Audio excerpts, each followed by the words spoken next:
Good morning friends. अगर आप 11th 12th BCom MCom BEd और UGC NET SET JRF HTET CTET की तैयारी कर रहे हैं तो आप हमारे YouTube channel our shining star target to goal को लाइक करें, सब्सक्राइब करें और बेल आइकन को जरूर दबाएं, जिससे आपको हमारी आने वाली नोटिफिकेशन का पता चल सके, ताकि आप हर एक टेस्ट को क्लियर करके अपनी फैमिली का नाम रोशन कर सके और अपनी एक नई पहचान बना सके। सो हमारी शुभकामनाएं आपके साथ है। So keep growing. तो फ्रेंड्स, आज हम पढ़ते हैं बीएड सेकेंड ईयर का पेपर सेकंड है, उसकी 4th यूनिट स्टैटिस्टिक्स। देखो, सबसे पहले हम बात करते हैं स्टैटिस्टिक्स क्या है। तो सबसे पहले कह रहे हैं ज्ञान का कोई भी ऐसा क्षेत्र नहीं रहा है जहाँ पे संख्यात्मक मापों का प्रयोग न होता हो। हर एक क्षेत्र में सांख्यिकी का प्रयोग किया जाने लगा है। विज्ञान के क्षेत्र में तो सांख्यिकी का प्रयोग इतना अधिक किया जाने लग गया है कि जो विज्ञान है उसका तो रिजल्ट भी सांख्यिकी के ऊपर ही निर्भर करता है।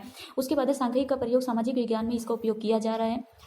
विज्ञान है जो हमारा विषय, उसके अंदर तो सांख्यिकी का प्रयोग बिना रिजल्ट के कोई भी काम विज्ञान के क्षेत्र में नहीं किया जा सकता, लेकिन जो सामाजिक विज्ञान है उसके अंदर इसका प्रयोग किया जा रहा है। और मनोविज्ञान का क्षेत्र है वो सांख्यिकी के बिना एक भी कदम आगे नहीं बढ़ा सकता। इस प्रकार हम कह सकते हैं कि सांख्यिकी का प्रयोग का हर क्षेत्र में प्रवेश कर चुका है और सांख्यिकी के बिना कोई भी कार्य करना अब असंभव है और सांख्यिकी की विधियों को जानना अति आवश्यक है। तो हम पढ़ते हैं। सबसे पहले अब हम मीनिंग की बात करते हैं कि जो स्टैटिस्टिक्स है वो क्या है। तो कह रहे हैं जो स्टैटिस्टिक्स है वो हिंदी मतलब जो सांख्यिकी का प्रयोग है वो डाटा के रूप से होता है। जो सांख्यिकी है वो एक तरीके से डाटा होता है। अगर कोई चीज़ डाटा की फॉर्म में होता है तो उसको हम सांख्यिकी बोल सकते हैं, और जिन चीज़ों को हम डाटा की फॉर्म में या नंबर्स की फॉर्म में नहीं दिखा सकते वो हमारा सांख्यिकी नहीं हो सकता। सांख्यिकी शब्द की उत्पत्ति है वो अंग्रेजी भाषा में तो इसको स्टैटिस्टिक्स बोलते हैं और हिंदी में इसको सांख्यिकी बोलते हैं। इसकी जो उत्पत्ति हुई है वो लैटिन भाषा के स्टेटस से हुई है, और जो इटली है उसमें इसकी जो उत्पत्ति है वो स्टेटिस्टा से हुई है। दोनों शब्दों को मिलाकर इसका अर्थ बनता है पॉलिटिकल स्टेट में इसका प्रयोग सर्वप्रथम राजनीतिक के अंदर किया जाता था।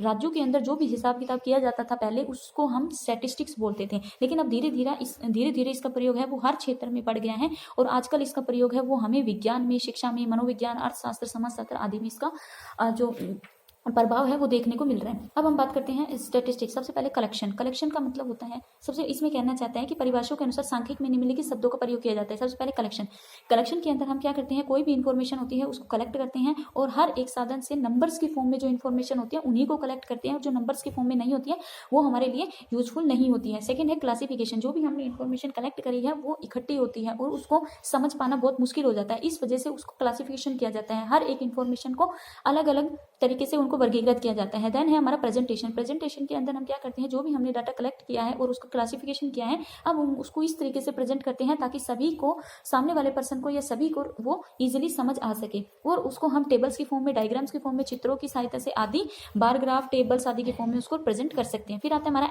एनालिसिस के अंदर हम किसी भी चीज़ का पता लगाने के लिए कि हमें किस चीज़ के लिए हमने वो डाटा या जो इन्फॉर्मेशन है वो कलेक्ट करी है क्या, अब उसका रिजल्ट निकालने के लिए हम डिफरेंट जो हमारे मेथड्स है, जैसे हम मीन निकालते हैं, मीडियन निकालते हैं, मोड निकालते हैं, स्टैंडर्ड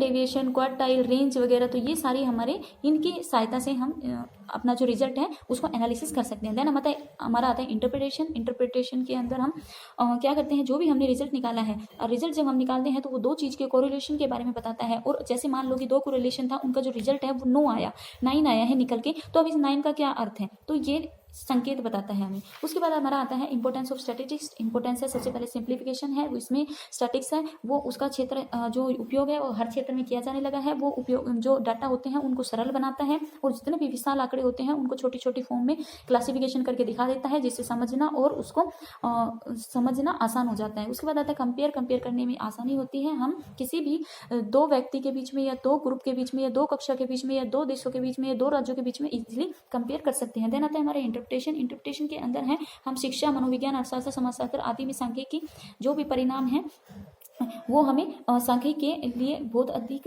प्रयोग करने के लिए आवश्यक हो गए हैं। सांख्यिकी के प्रयोग के बिना कोई भी परीक्षण या कोई भी रिजल्ट निकालना इम्पॉसिबल है। उसके बाद हमारा आता है construction of various test. Statistics के अंदर बहुत सारे टेस्ट है वो कंस्ट्रक्ट किए जाते हैं, जैसे हमारे इंटेलिजेंसी टेस्ट हो गया, हमारा इंटरेस्ट टेस्ट हो गया, इमोशनल टेस्ट हो गया, एप्टीट्यूड हो गया, पर्सनैलिटी होगी, वैलिडिटी होगी, रिलायबिलिटी होगी, ये सारे टेस्ट है जो इसको हम कंस्ट्रक्ट करते हैं। उसके बाद हमारा आता है नॉलेज ऑफ वैलिडिटी का मतलब होता है कि जिस पक्ष को मापने के लिए हमने जो टेस्ट किया है क्या वो हाँ सही है या गलत है। ये चेक करने के लिए हम वैलिडिटी को चेक करते हैं। वैलिडिटी हमें सिर्फ यही बताता है कि जो जिस मापन के लिए या जिस रिजल्ट के लिए हमने ये टेस्ट किया है क्या वो हमें रिजल्ट मिल गया है या नहीं मिला है।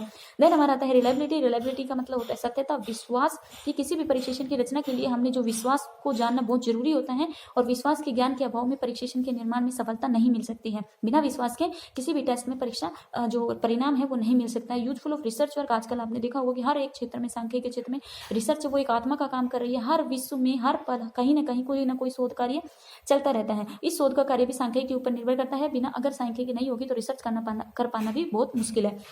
देन हमारा आता है कोरिलेशन। कोरिलेशन होता है वो टू वेरिएबल्स के बीच में रिलेशनशिप को बताता है, इसको हम कोरिलेशन बोलते हैं।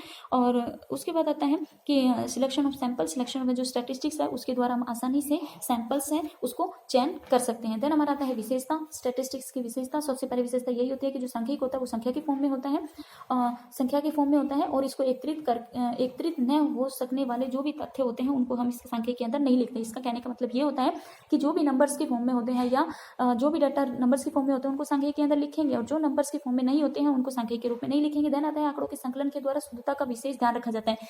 जब भी हम आंकड़े को इकट्ठा करते हैं तो उसके अंदर शुद्धता और या एक्यूरेसी होना बहुत जरूरी होता है, क्योंकि उसका जो एक्यूरेसी होती है उसका परिणाम रिजल्ट के ऊपर पड़ता है। उसके बाद कह रहे हैं आंकड़ों का व्यवस्थित रूप से एकत्रित किया जाना चाहिए। आंकड़े हैं वो क्रमबद्ध तरीके से एकत्रित किया जाना चाहिए, कोई भी कहीं से भी इकट्ठे नहीं किया जा सकता।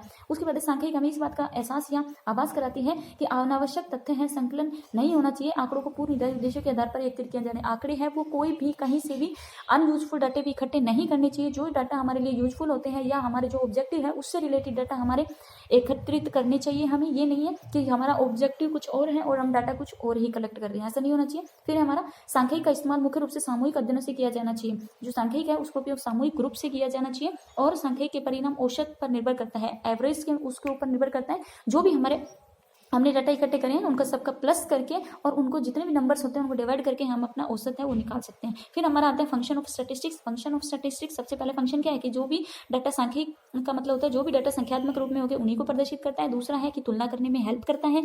थर्ड है हमारा कि आपसी संबंधों को स्थापित करता है। उसके बाद है ये नियमों, सिद्धांतों आदि की सत्यता की जांच भी करता है और हमारे व्यवहार के बारे में पूर्वानुमान लगा लेता है। सांख्यिक से जो प्राप्त परिणामों की सहायता से हम व्यक्ति के ज्ञान व अनुभव में वृद्धि कर सकते हैं। सांख्यिक है वो वैज्ञानिकता के तथ्यों को प्रकट करता है और सांख्यिक द्वारा जटिल समस्याओं का भी आसानी से समाधान कर सकते हैं। तो thank you and have a nice day.